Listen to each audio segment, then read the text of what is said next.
Llegamos ahora al capítulo 6, y en los primeros 10 versículos tenemos que, salvo por gracia y el fruto del Espíritu, están presentes en el carácter cristiano. Analicemos esto de una manera que nos permita comprenderlo bien. Leamos entonces el primer versículo del capítulo 6 de Gálatas. Hermanos, si alguno fuere sorprendido en alguna falta, vosotros que sois espirituales, restauradle con espíritu de mansedumbre, considerándote a ti mismo, no sea que tú también seas tentado. Muy bien, entonces, escuche lo que aquí dice Pablo. Hermanos, si alguno fuere sorprendido en alguna falta. Ahora, ¿a quién se refiere este alguno? Bueno, es un término genérico e incluye a cualquier persona que sea creyente. Puede ser un hombre o una mujer. Quiere decir, hermanos, si un creyente fuere sorprendido en alguna falta, podríamos decirlo así.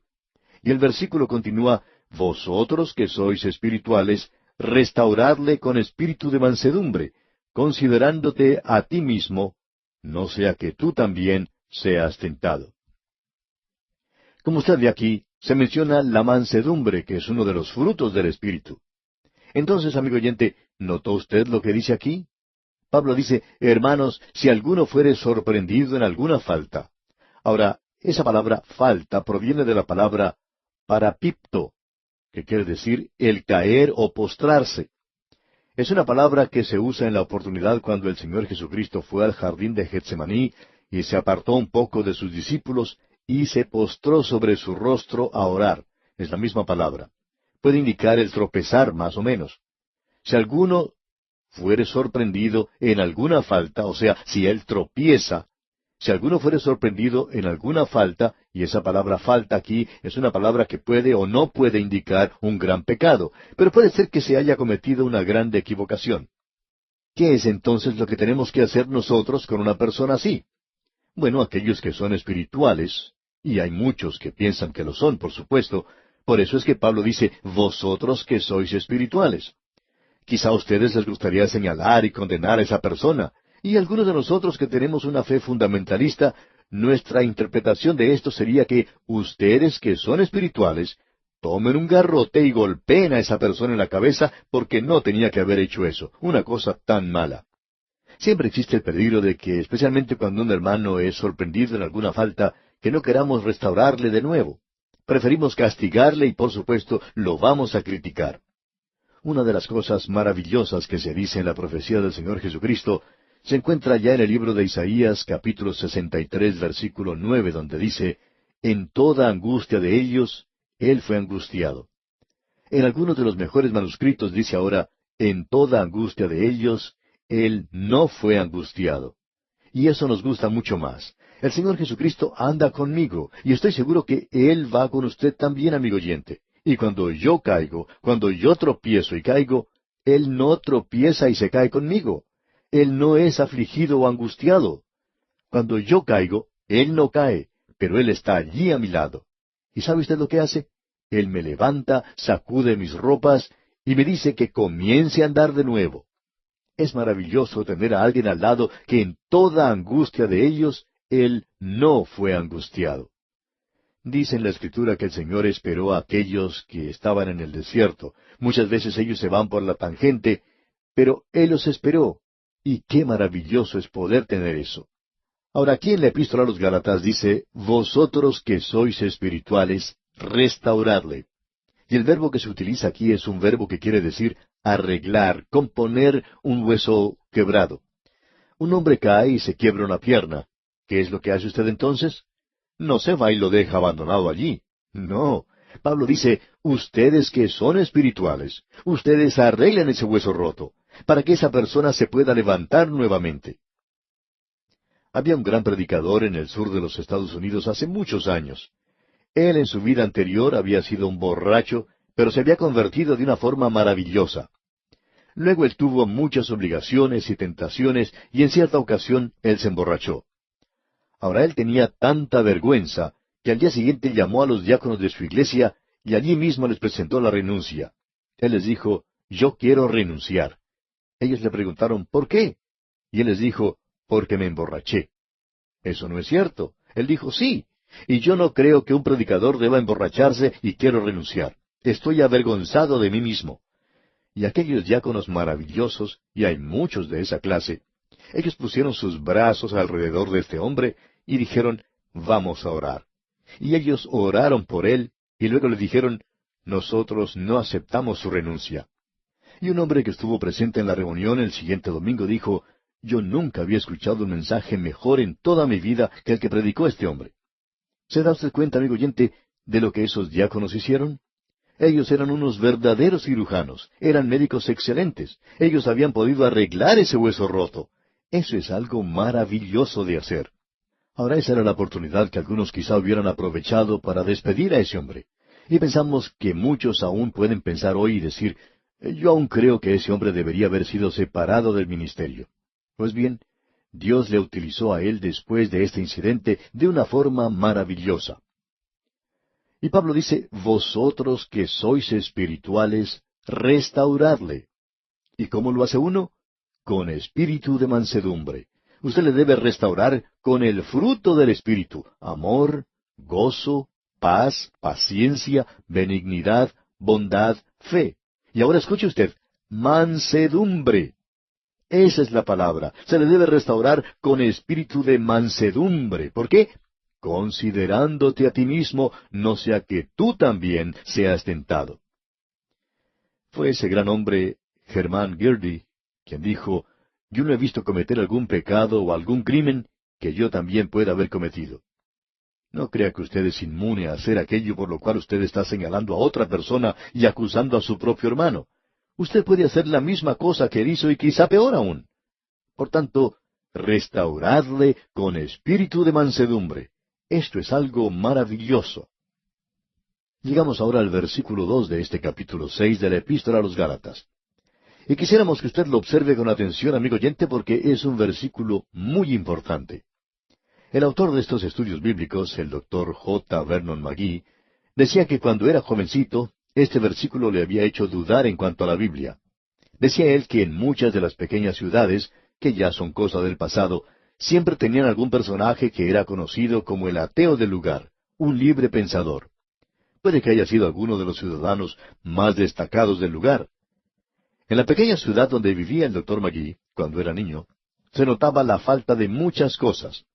No tenían iluminación en las calles, ni siquiera tenían electricidad, utilizaban lámparas para la luz, no tenían veredas, tampoco existían calles pavimentadas, no había agua corriente, tampoco ninguna clase de cañería en la casa, pero no les faltaba allí el ateo del lugar. Este hombre había anunciado que hablaría en la esquina de la plaza todos los domingos por la mañana, es decir, si se lo permitía el tiempo. Y por lo general él lograba reunir una gran multitud, unas 12 personas que lo escuchaban. El doctor McGee decía que para él, este hombre era una persona extraordinaria, porque lo escuchaba todos los domingos cuando se dirigía hacia la escuela dominical. El doctor McGee siempre se detenía en el camino a escucharlo, y lo que más le sorprendía acerca de este hombre era que su boca estaba un poco torcida, como si hubiera sido cortada al sesgo. Ahora, él siempre masticaba tabaco. Y sabe, él desafiaba la ley de la gravedad.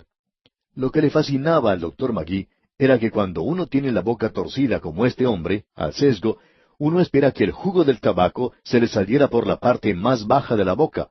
Pero eso no sucedía con este hombre. Siempre se le salía por la parte de arriba. De modo que este hombre no solamente estaba desafiando a Dios, sino que también desafiaba la ley de la gravedad. Él ponía la Biblia en ridículo y siempre señalaba algunas supuestas contradicciones que según él existían en la Biblia. Y una de sus favoritas era este versículo 2, de aquí de este capítulo 6 de la Epístola a los Gálatas. Dice allí, sobrellevad los unos las cargas de los otros, y cumplid así la ley de Cristo.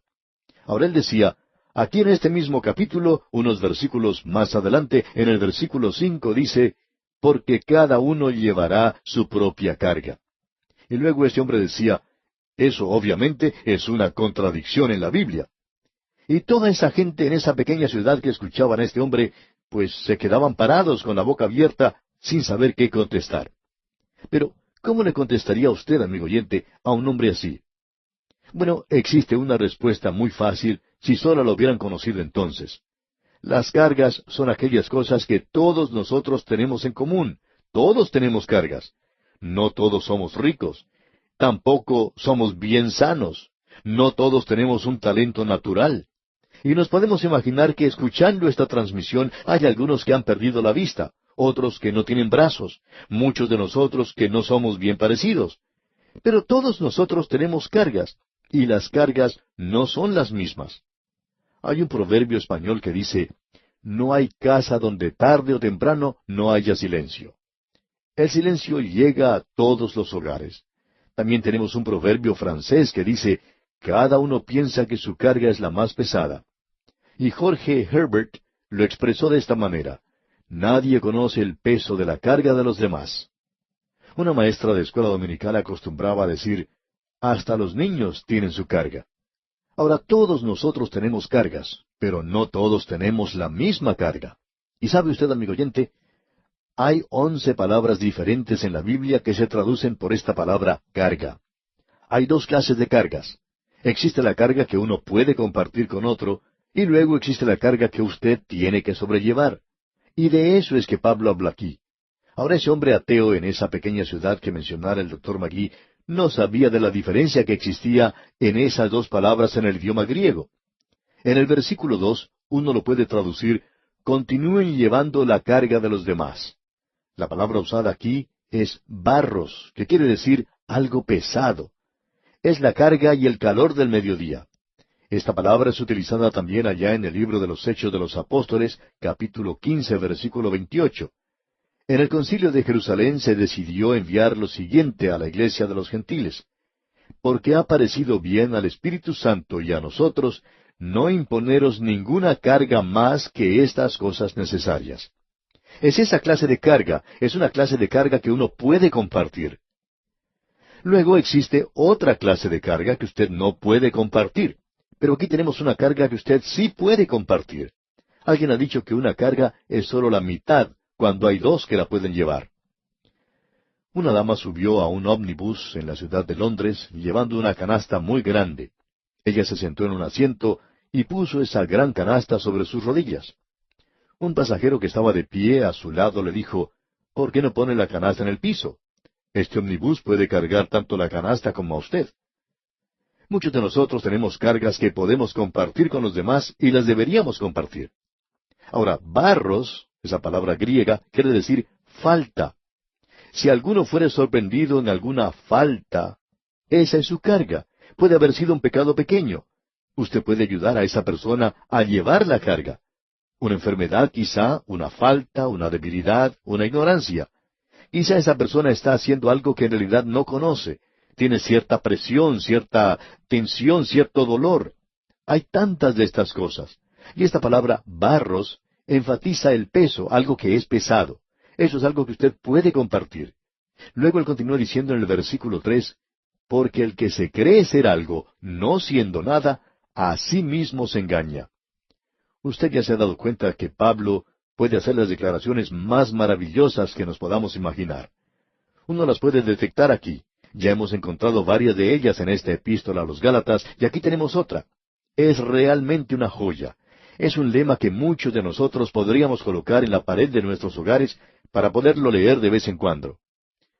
Dice el versículo 3 otra vez, porque el que se cree ser algo, no siendo nada, a sí mismo se engaña. Y nosotros no engañamos a nadie, necesitamos darnos cuenta de eso. Cierto hombre dijo lo siguiente refiriéndose a otra persona. Me gustaría comprar a ese hombre por lo que vale y vendérselo a él mismo por lo que él piensa que vale. Muchos de nosotros nos sobreestimamos y necesitamos reconocer eso, especialmente cuando llegamos a Dios, que necesitamos a alguien que nos ayude a llevar nuestras cargas. Ahora en el versículo 4 continúa Pablo diciendo, así que cada uno someta a prueba su propia obra, y entonces tendrá motivo de gloriarse solo respecto de sí mismo y no en otro. Pensamos que aquí quiere decir que uno no debe ir de un lado para otro tratando de conseguir que otros lleven sus cargas. No haga eso, amigo oyente. ¿Por qué? Porque dice en el versículo 5, porque cada uno llevará su propia carga. Ahora, ¿qué clase de carga es esta? Esta es una carga que usted puede llevar. Y existe también, como ya dijimos, la que en realidad usted no puede soportar solo. Luego existe esta carga que usted tiene que llevar. Y esta palabra aquí pensamos que es interesante. Puede significar, de paso, un bebé en el vientre de su mamá. Como usted puede darse cuenta, amigo oyente, esa madre tiene que llevar su criatura. Es lo mismo que la carga que se pone sobre un barco. Esa nave tiene que llevar toda esa carga. Hay ciertas cosas que uno tiene que llevar por sí mismo. Usted no puede buscar a alguien que le cargue esas cosas. Usted las tiene que soportar por sí mismo. Cada vida es aparte, aislada, segregada, en cuarentena. Y creemos que hay cosas que uno tiene que soportar solo. Hay un diccionario que dice, la palabra más triste es la palabra solo. Hay cosas que usted y yo debemos llevar solos. Una de ellas es el sufrimiento. Nacemos en este mundo solos, un mundo de tristeza. Sufrimos solos. Tenemos que enfrentarnos a ciertos problemas solos, el sufrimiento y la enfermedad física. Usted se puede dar cuenta de esto cuando alguno de sus hijos se enferma y tiene una fiebre muy alta. Usted mismo desea tener esa fiebre para que el pequeño no sufra, pero es algo que no se puede hacer. Hay cosas que tenemos que sobrellevar nosotros mismos, amigo oyente. También existe la angustia mental. Hay algún ser querido que está alejado de Dios y usted sufre por eso. Y usted no puede compartir ese sufrimiento con otra persona. Y luego llegará el día cuando tendrá que pasar por el valle de sombra de muerte. Thomas Hobbes lo dijo de esta manera: estoy dando un salto terrible en la oscuridad y solo. Y qué trágico es el tener que hacerlo de esa manera, amigo oyente. Tenemos luego el tribunal de Cristo. Tenemos que aparecer ante Él todos nosotros, cada uno de los creyentes. Nosotros tenemos que comparecer allí para que nuestras obras sean juzgadas. Usted ya sabe eso. Y luego, por supuesto, hay otras cargas que usted no puede compartir y que tampoco puede llevar. Esa es la carga del pecado. El Señor Jesucristo llevó esa carga por usted en la cruz del Calvario. Y Él dice, venid a mí todos los que estáis trabajados y cargados, y yo os haré descansar. Llevad mi yugo sobre vosotros, y aprended de mí, que soy manso y humilde de corazón, y hallaréis descanso para vuestras almas, porque mi yugo es fácil y ligera mi carga. ¿Está usted, amigo oyente, cargando su carga de pecado en este día? Tráigala al pie de la cruz, amigo oyente. El Señor Jesucristo ya la llevó por usted. Este es un pasaje maravilloso. Ya tiene usted ahora una respuesta para dar a esos que andan por allí, esos libres pensadores, diciendo que hay contradicciones en la Biblia. La verdad es que ellos están tremendamente equivocados. Ellos mismos son una contradicción. Continuamos hoy estudiando este capítulo 6 de la epístola del apóstol San Pablo a los Gálatas. Y comenzamos hoy en el versículo 6. Y este es un lugar muy importante para hacerlo.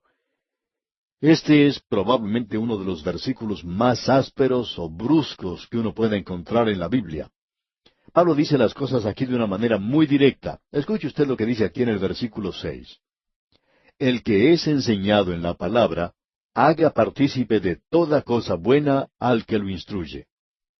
La palabra que aquí se utiliza para partícipe es en realidad la palabra koinonea, que quiere decir compartir, tomar parte y compartir las cosas de Cristo juntos. En realidad no quiere decir el pedir a alguien que dé, sino que comparta. Lo que Pablo está diciendo aquí, y muy directamente por cierto, es que le pague al predicador. ¿Está compartiendo él las cosas espirituales con usted? Pues bien, si alguien entonces le está proveyendo a usted beneficios espirituales, usted tiene que proveer para él beneficios materiales. Si Dios lo ha bendecido a usted materialmente, y usted está siendo bendecido por alguien espiritualmente, entonces usted tiene que participar con él. Esto está colocado en la base de la gracia de compartir. Pero créanos, amigo oyente, que cuando usted va al mercado y toma un pan y algo de carne, cuando usted sale de ese lugar, si no se detiene ante el cajero, pues estamos seguros que tendrá problemas. Pero nadie piensa nada en cuanto a eso en el mundo. Pero cuando alguien viene y le ministra a usted cosas espirituales, y usted pasa por el mostrador y no paga, no comparte en realidad, pues la palabra de Dios dice aquí que usted tiene que compartir con ellos. Esa es la razón por la cual decimos de vez en cuando que donde usted está recibiendo su bendición, allí es donde usted debe dar su apoyo, su sustento. Si usted, amigo oyente, está asistiendo a una buena iglesia bíblica, pues apóyela, ayude en el sostenimiento de esa iglesia. O si usted está recibiendo una bendición de un programa radial, Entonces usted debería compartir, participar, ayudar allí, porque así es como Dios quiere que sea. Alguien envió una contribución a nuestro programa en cierta ocasión y en su carta decía, estoy cansado de recibir todo de balde. Pues bien, uno puede apreciar eso. También existe cierta idea de decir por radio o por algún programa radial que todo lo que se ofrece es gratis y luego uno le pide a la gente que le envíe algo. Bueno, eso no quiere decir que es gratis, ¿verdad? Honradamente hablando, amigo oyente, pensamos que debemos ser francos en el día de hoy. Uno tiene que pagar por el tiempo que ocupa en una emisora. Las emisoras insisten en eso. Hay que pagar diferentes cuentas de imprenta. El correo siempre quiere que uno le pague por las estampillas que usa. Y luego hay muchas otras cosas que pagar como la luz, el agua, el teléfono, etcétera. Uno tiene que pagar todo eso si quiere seguir transmitiendo la palabra de Dios por radio. Pensamos que el apóstol Pablo está siendo así tan directo aquí en este versículo 6 cuando dice, el que es enseñado en la palabra, haga partícipe de toda cosa buena al que lo instruye. La palabra koinonea indica compartir con aquel que le está enseñando a usted estas cosas. Ahora, Pablo dice aquí en el versículo 7, no os engañéis, Dios no puede ser burlado, pues todo lo que el hombre sembrare, eso también segará. Aquí tenemos uno de esos destacados pasajes de la Escritura que pensamos necesita ser considerado en la actualidad. Pablo está presentando aquí un gran principio.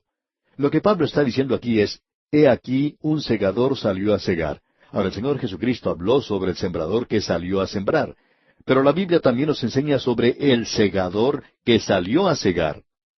Y el versículo 8 dice, porque el que siembra para su carne, de la carne segará corrupción, mas el que siembra para el Espíritu, del Espíritu segará vida eterna. Esto que se menciona aquí es algo inmutable, irrevocable, invariable, inalterable, que nunca puede ser cambiado ni una jota, y es aplicable, creemos nosotros, a cada esfera y campo de acción de nuestra vida. Usted puede utilizar esto en el campo de la agricultura y de la horticultura. Un hombre siembra trigo, y eso es lo que cosecha, trigo. Puede sembrar arroz, y cosechará arroz. Usted nunca puede conseguir peras del olmo, por ejemplo. La planta de sandía puede avanzar 5 o 10 metros en una dirección, y nunca me he enterado que una de esas plantas haya hecho la equivocación de producir un zapallo, por ejemplo. Siempre se consigue de esta planta sandías. Y se encontró en antiguas tumbas de Egipto semillas de trigo, y éstas habían sido colocadas en ese lugar hace 5,000 años. ¿Y sabe usted lo que pasó? Cuando uno siembra esas semillas, puede cosechar, sí, trigo. La semilla no se olvidó que era trigo en los 5,000 años que pasaron. El principio que tenemos entonces es que lo que usted siembra, eso es lo que va a cosechar. Hay tantos hombres en la Biblia que sirven como una ilustración para esto. Jacob engañó a su padre. Él pretendió ser el mayor de los hijos cuando en realidad era el menor. Usted recuerda que él cubrió sus manos y brazos con pieles de cabrito. Su padre lo tocó y también lo olió, y eso no habla muy bien de Esaú, ¿verdad? Él era un hombre que trabajaba en el campo y aparentemente olía a cabrito. Y Jacob engañó a su padre. Él huyó de su hogar y se fue a vivir con su tío Labán, y parecía que se había salido con la suya al engañar a su padre. Pero Dios dice, amigo oyente, que lo que el hombre sembrare, eso también segará. No va a segar algo parecido, usted segará algo idéntico. ¿Qué es lo que ocurrió entonces? Bueno, este hombre Jacob se enamoró de Raquel y trabajó 7 años por ella. Tuvieron la fiesta del casamiento, y cuando él le levantó el velo del rostro de la novia, ¿qué fue lo que encontró? No era Raquel, la hija menor de Labán, sino que era Lea, la mayor. Ella no era tan hermosa como Raquel, podemos decir de paso. Pensamos que este joven Jacob en su luna de miel aprendió una lección, y esa lección es que él había engañado a su padre, habiendo pretendido ser el mayor cuando en realidad era el menor. Y ahora él recibe la hija mayor de Labán cuando pensaba que se estaba casando con la menor. Ahora, ¿recuerda usted a Acab y Jezabel? Ellos pensaban que también se habían salido con la suya. Ellos eran el rey y la reina. Ellos tomaron la viña de Nabot y pensaron, bueno, nos vamos a salir con la nuestra aquí. Pero el profeta Elías les dijo, ustedes no se van a salir con la suya. En el mismo lugar donde lamieron los perros la sangre de Nabot, los perros lamerán también tu sangre, tu misma sangre. Bueno, Uno no podía creer que eso podía suceder. Acab decía, bueno, yo me mantengo lejos de ese lugar entonces. Pero al continuar leyendo la historia, uno puede enterarse que él fue herido en una batalla fatalmente y le dijo a su cochero que lo sacara del lugar de la batalla. ¿Y a dónde lo llevó el cochero? Pues quizá por casualidad lo llevó a la viña de Nabot, al mismo lugar donde Nabot había sido asesinado. Y allí es donde él murió. Y lavaron el carro en el estanque de Samaria, dice la Escritura, y los perros lamieron su sangre. Pablo estuvo presente en la lapidación de Esteban. Él quizá hasta pudo haber sido uno de los promotores de eso, y a él también lo atacaron a pedradas en Listra y en Derbe, cuando él llegó a visitar a los Gálatas. Ahora alguien quizá diga, bueno, pero él llegó a ser un creyente, sus pecados fueron perdonados. Sí, amigo oyente, son perdonados, pero esa es la ley de Dios. Siempre obra. Lo que el hombre sembrare, eso también segará. Eso ha sido cierto en la vida de muchas personas. Lord Byron dijo, mi vida está en una pálida hoja, los frutos y las flores del amor ya han pasado, pero el gusano, la llaga y el dolor son solamente míos. Un conocido evangelista, el señor Mel Trotter, quien antes había sido un borracho, estuvo visitando una vez la ciudad de Nashville en los Estados Unidos, y una noche se reunieron varias personas y fueron juntos a un restaurante, y algunos comían helados, otros tomaban batidos y otras cosas, pero él lo único que pidió fue agua mineral. Todos los que estaban con él se comenzaron a burlar un poco de él por lo que hacía, y le preguntaron por qué tomaba agua mineral nada más. Y su respuesta fue, cuando el Señor me dio un nuevo corazón en mi conversión, Él no me dio un nuevo estómago, y estoy pagando por esos años en los cuales bebía alcohol. Debemos decir, amigo oyente, una vez más, que todo lo que el hombre sembrare, eso también segará. No os engañéis, Dios no puede ser burlado. Usted no puede escapar a eso, amigo oyente. Usted no podrá salirse con la suya. Hay muchos jóvenes en la actualidad que están abusando de las drogas y muchos también que están abusando del sexo. Y por supuesto, algunos de ellos ya han comenzado a cegar la consecuencia de eso. La enfermedad del SIDA, por ejemplo, es una epidemia en muchos lugares, se nos informa.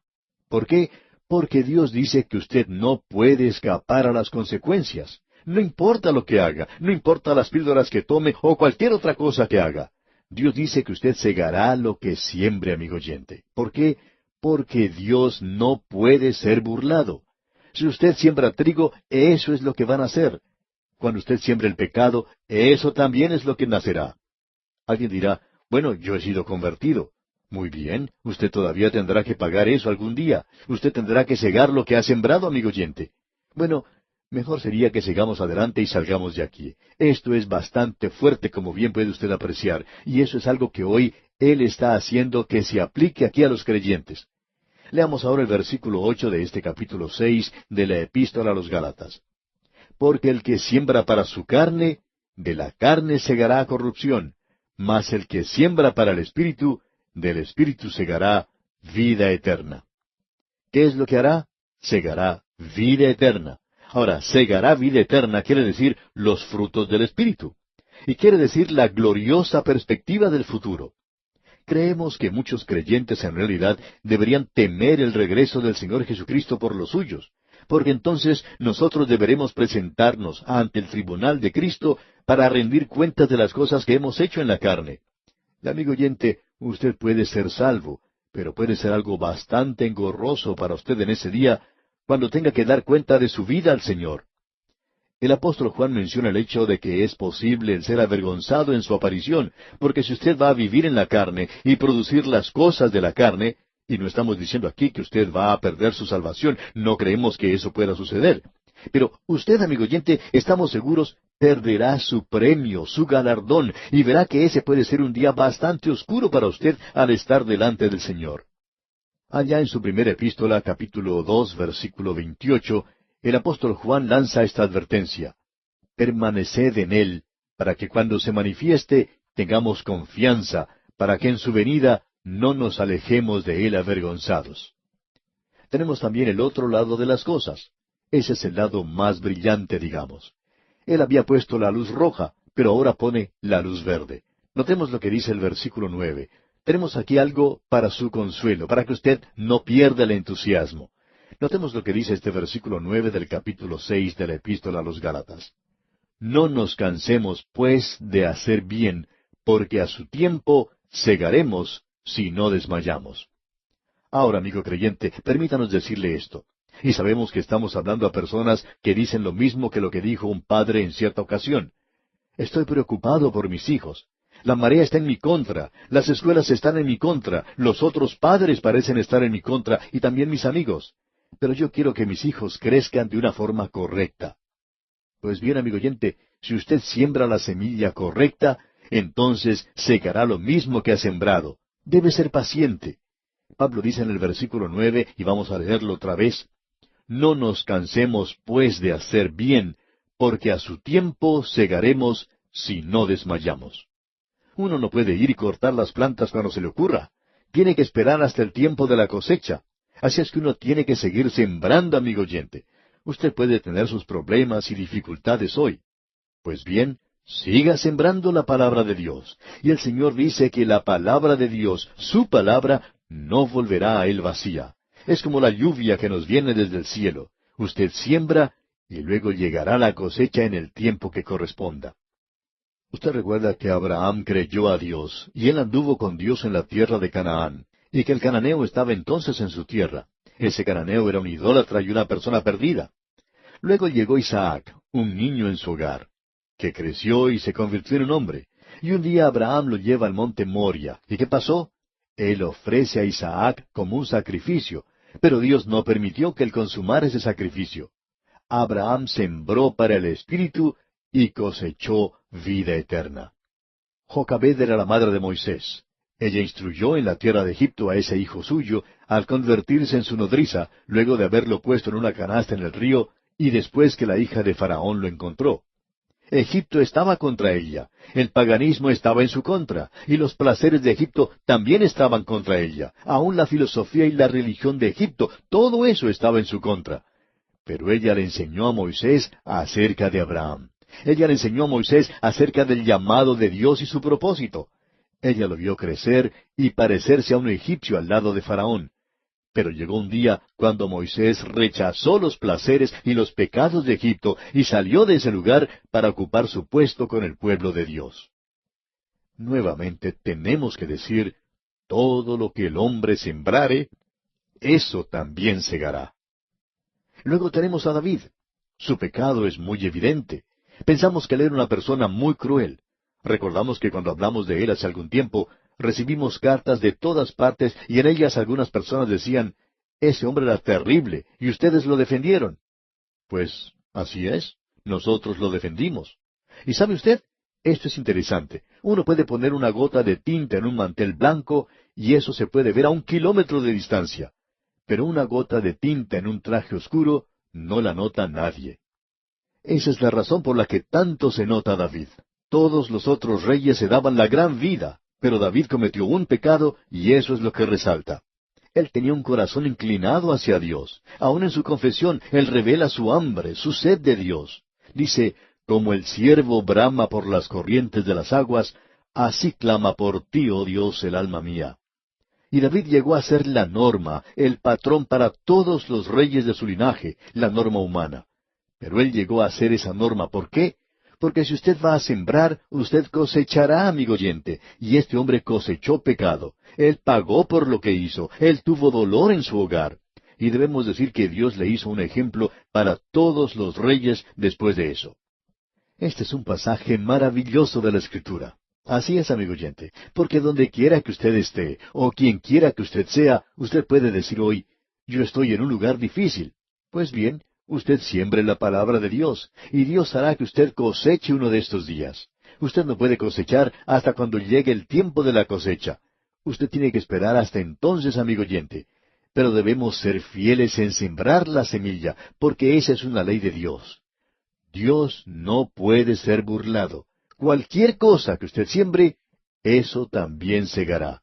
Y si usted siembra para el Espíritu, entonces va a recoger vida eterna. Si usted siembra para la carne, entonces va a recoger corrupción, amigo oyente, uno de estos días.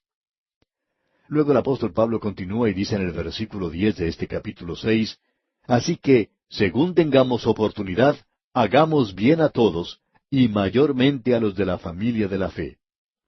Nosotros tenemos que ser de esas personas que hacen bien a todos. Reconocemos que el liberalismo, toda la religión del liberalismo, es una religión dedicada a hacer el bien. Pero, honradamente hablando, no creemos que ellos estén haciendo mucho bien. Ellos obran a veces cuando hay oportunidad de publicidad, pero luego se apartan de esos lugares. Nosotros creemos en hacer el bien, pero uno tiene que tener la base, los cimientos correctos para realizar ese proceso de hacer el bien a todos, amigo oyente. Lo que uno tiene que hacer es colocar toda la epístola a los Gálatas, el Evangelio de la gracia de Dios, andando en el Espíritu de Dios. Y cuando esto tiene lugar y se produce el fruto del Espíritu, entonces, amigo oyente, usted está haciendo bien. Hagamos bien a todos, como dice aquí, y mayormente a los creyentes en estos días, y eso es muy importante. Nos encontramos hoy en el 6º y último capítulo del libro de Gálatas, y nos hallamos leyendo los últimos versículos también de esta epístola. Estamos en la última de las divisiones mayores de la carta, que es la conclusión autografiada del apóstol Pablo. Vimos la parte práctica sobre la santificación por el Espíritu, en la que pasamos algún tiempo. Luego vimos la parte importante sobre la vida del creyente. Esta parte de la vida del creyente tiene que ser activa en los lugares donde uno vive, en el hogar, en el mercado, en la escuela, en la oficina, en el taller, en todos los lugares públicos, aeropuertos, estaciones de ferrocarriles, bueno, donde quiera que uno esté. En todos estos lugares, la palabra de Dios tiene que andar con uno mismo, amigo oyente, porque si no está andando así, esto no es bueno para ponerle en un lugar recluido como en un invernadero. Dios no tenía ninguna intención de que los suyos fuesen a vivir en un lugar apartado de todos los demás como ese, ya que ninguno de nosotros tenemos que crecer como si fuéramos plantas delicadas como orquídeas de invernadero. Nosotros tenemos que codearnos, digamos, con el mundo alrededor nuestro. Es necesario darnos cuenta que cualquier cosa que uno siembre, eso es lo que cosechará. Si usted siembra para la carne, entonces eso es lo que va a cosechar. Si siembra para el Espíritu, y si uno es paciente, eso cosechará. Siempre resulta así y creemos que es importante que notemos eso. Creemos que fue Robert Louis Stevenson quien dijo, cada uno, tarde o temprano, se sienta en un banquete de circunstancias y consecuencias. Pues bien, todos nosotros nos vamos a sentar en aquel banquete que está cargado de consecuencias. Si hemos sembrado para la carne, será revelado, así como también si hemos sembrado para el Espíritu.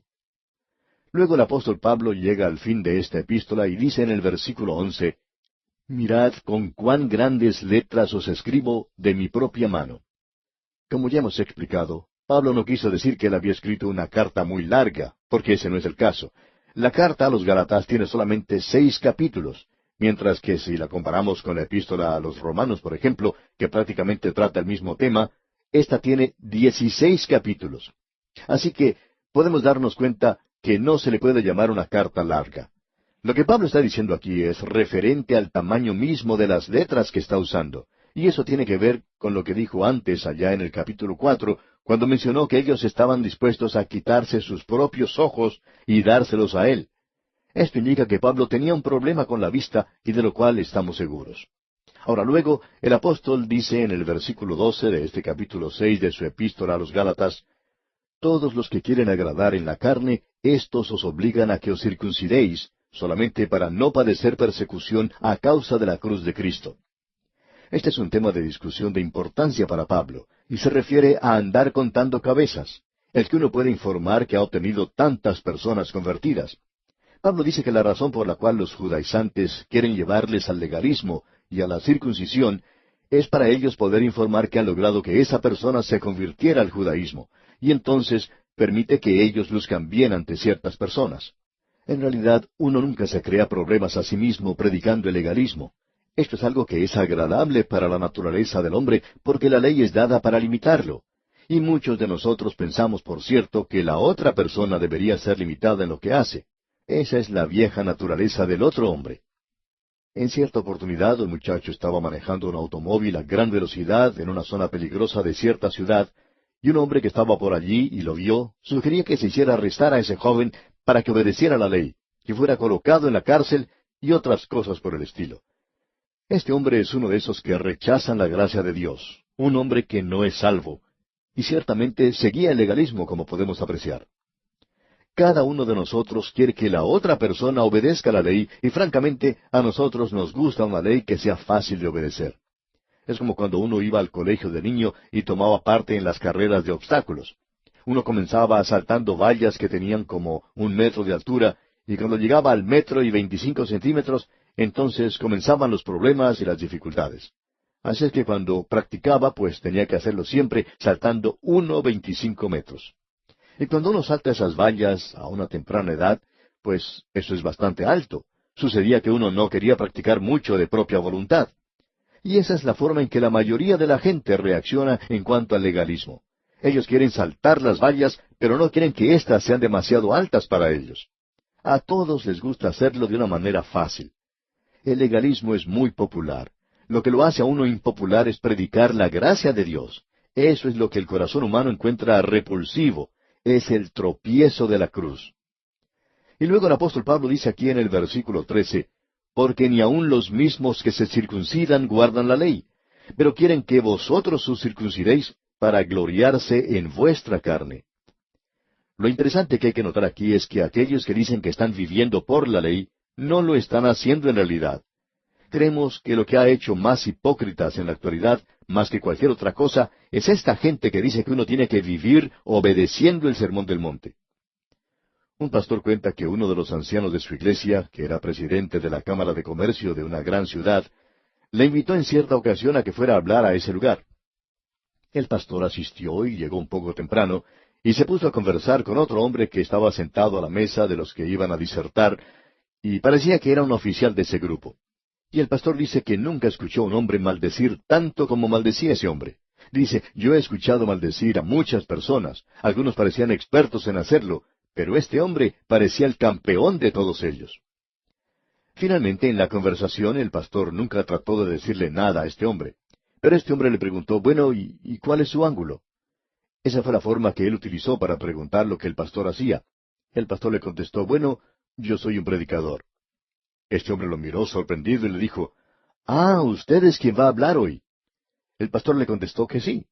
Entonces este hombre comenzó a desandar el camino andado y dijo, bueno, yo quisiera que usted se enterara que nosotros estamos muy contentos de tenerlo aquí entre nosotros, y bueno, quiero que sepa que yo también soy un creyente.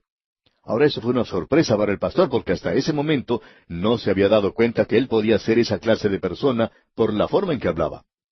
Luego el hombre continuó diciendo que era miembro de una iglesia muy rica en la ciudad y que él era uno de los oficiales de esa iglesia.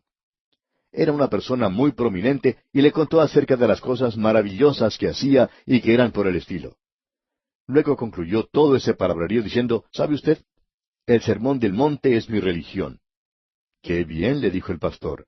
Eso está muy bien, fantástico. Luego, cuando ya se dieron la mano, el pastor le preguntó, ¿y cómo le está resultando esa religión? Este hombre lo miró un poco sorprendido y dijo, ¿qué quiere usted decir con eso? Bueno, le dijo el pastor, usted dice que el Sermón del Monte es su religión, y yo quisiera saber cómo está haciendo usted para vivir por él. El hombre contestó, bueno, yo trato de vivir por el Sermón del Monte. El pastor le dijo enseguida, yo ya sé eso, pero eso no es todo lo que en realidad es el Sermón del Monte. Allí se presentan unas normas muy severas y no tienen nada que ver con el tratar de hacer las cosas. O usted las hace o no las hace. Usted dice que esa es su religión y yo estoy pensando que usted cumple con todo lo que dice. Ahora, dice el hombre, por lo menos trato de hacerlo. Entonces el pastor comenzó a apurarlo un poquito más y le dijo, ¿cumple usted con todo eso? Y él dice, bueno, creo que sí. Bien, le dice el pastor, permítame preguntarle algunas cosas para ver si lo hace. El Señor Jesucristo dijo que si usted se enojaba con su hermano, que era culpable de muerte. ¿Cómo le va a usted con eso? Bueno, dice el hombre, quizá tenga un poco de dificultad con eso, pero creo que puedo pasar bien. Muy bien, le dijo el pastor. Tengo aquí otras cosas y es algo que el Señor Jesús enfatizó. Él dice que si usted miraba a una mujer para codiciarla con los ojos, que usted era culpable de adulterio. ¿Qué puede decir en cuanto a eso?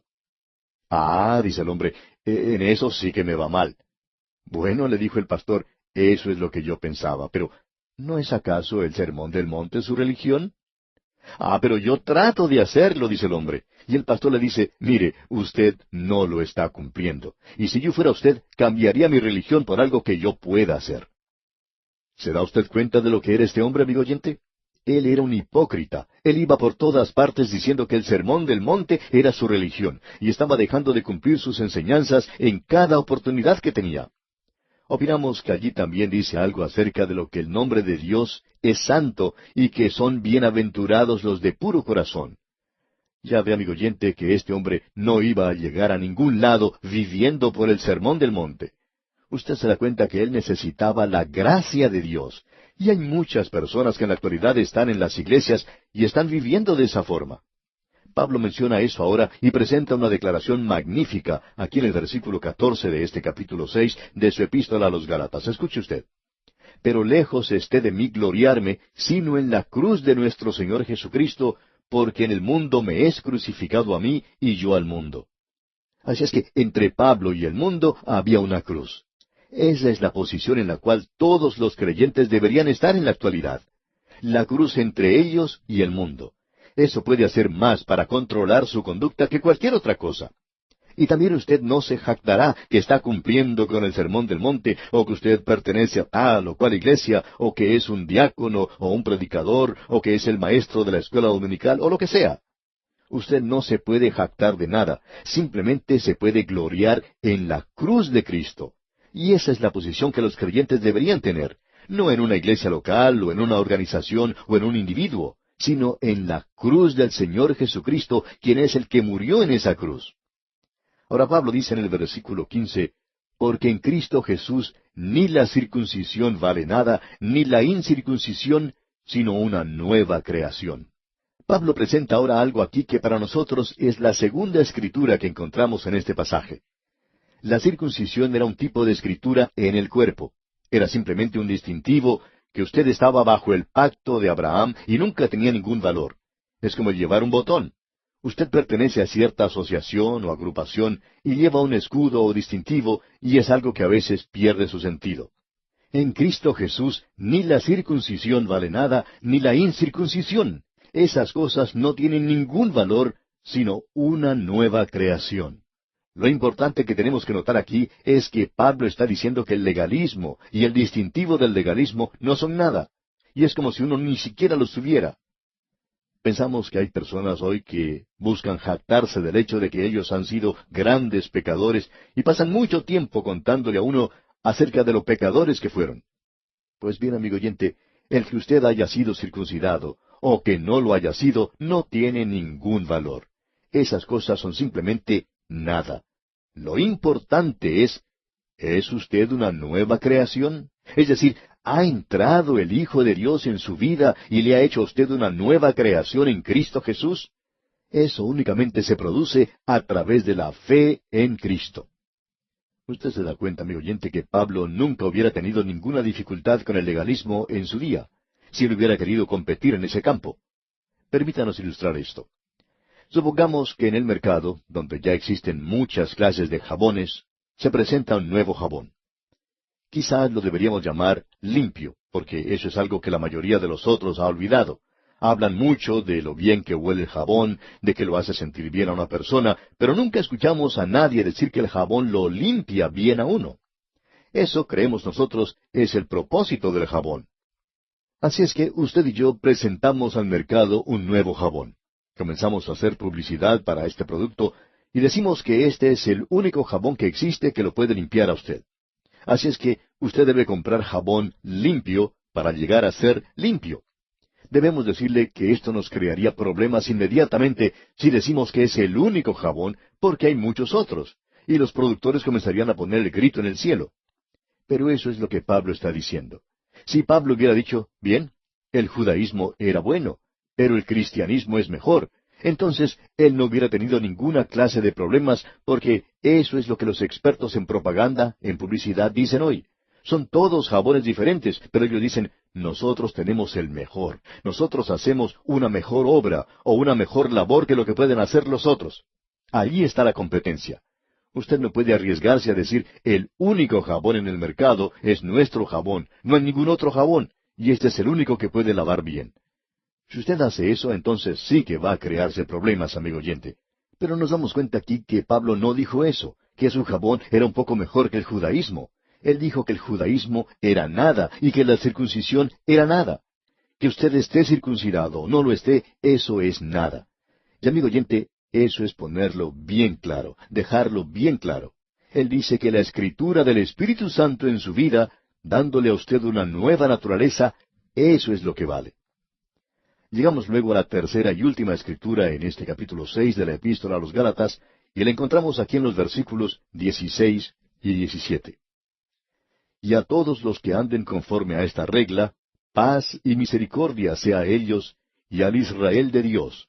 De aquí en adelante nadie me cause molestias, porque yo traigo en mi cuerpo las marcas del Señor Jesús.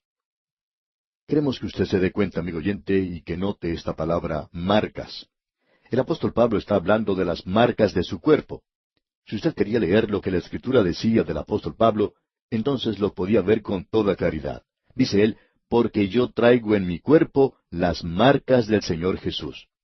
Y la palabra utilizada aquí es stigmata, que quiere decir cicatrices. Y el Señor Jesús había escrito en el cuerpo de Pablo. Si usted quiere ver la escritura del Señor Jesús, usted aún puede mirar en el cuerpo de Pablo. Allá en su segunda epístola a los Corintios, capítulo 11, versículos 23 al 26, dice Pablo, ¿son ministros de Cristo? Como si estuviera loco hablo. Yo más. En trabajos más abundante. En azotes sin número. En cárceles más. En peligros de muerte muchas veces. De los judíos 5 veces he recibido 40 azotes menos uno. 3 veces he sido azotado con varas. 1 vez apedreado. 3 veces he padecido naufragio. 1 noche y 1 día he estado como náufrago en alta mar. En caminos muchas veces. En peligros de ríos, peligros de ladrones, peligros de los de mi nación, peligros de los gentiles, peligros en la ciudad, peligros en el desierto, peligros en el mar, peligros entre falsos hermanos. Amigo oyente, ese hombre sí que tenía marcas en su cuerpo. El Señor había escrito en letras grandes en el cuerpo de Pablo. Ahora la stigmata eran los sufrimientos de Jesús en su vida. Usted sabe que en el cuerpo del Señor Jesucristo había 5 heridas, y Pablo fue golpeado por todo el cuerpo. Esa era su stigmata. Esa palabra, digamos de paso, se utilizaba en los días de Pablo. Era usada cuando se escapaba un esclavo. Cuando era hallado y regresaba al lugar de donde había huido, era marcado en su frente. Pensamos que en la frente se ponían las iniciales CF, que quería decir Cava Forum, y también era utilizado por los soldados. Ellos no buscaban que alguien les pusiera algún tatuaje. Muchos de ellos formaban parte de regimientos famosos y tenían inscrito en sus frentes el nombre del comandante. Y luego había aquellas personas que eran devotas de diosas paganas, y había mucho de eso en los días de Pablo en Asia Menor, especialmente en el Imperio Romano. Ellos eran fanáticos y tenían eso inscrito en ellos. Entonces Pablo dice, nadie me cause molestias, porque yo traigo en mi cuerpo las marcas del Señor Jesús. Pablo está diciendo, si ustedes quieren saber o conocer las cosas que les he escrito a ustedes de mi profunda emoción, y las cosas que he escrito con gran convicción, si ustedes quieren saber si yo creo en ellas, y si ellas son una realidad en mi vida, pueden leer mi cuerpo, miren mi cuerpo.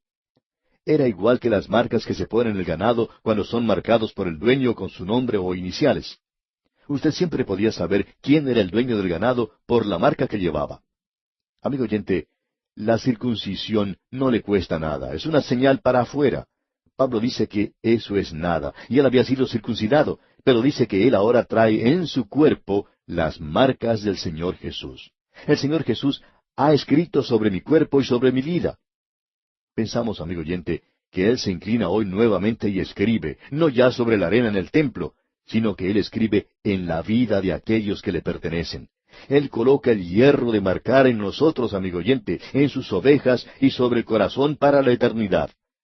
Cuán importante es esto el día de hoy, y tan poco de esto se ve en las iglesias del presente. Aquellos que están dispuestos a llevar el reproche por amor de Jesucristo. Y eso es lo que respalda una fe viviente de la cual él está hablando. Y luego Pablo pone punto final a esta epístola, dando la bendición aquí en el versículo 18, y dice, Hermanos, la gracia de nuestro Señor Jesucristo sea con vuestro espíritu. Amén. Y esto es también lo que decimos nosotros al concluir así nuestro estudio de esta gran epístola a los Gálatas.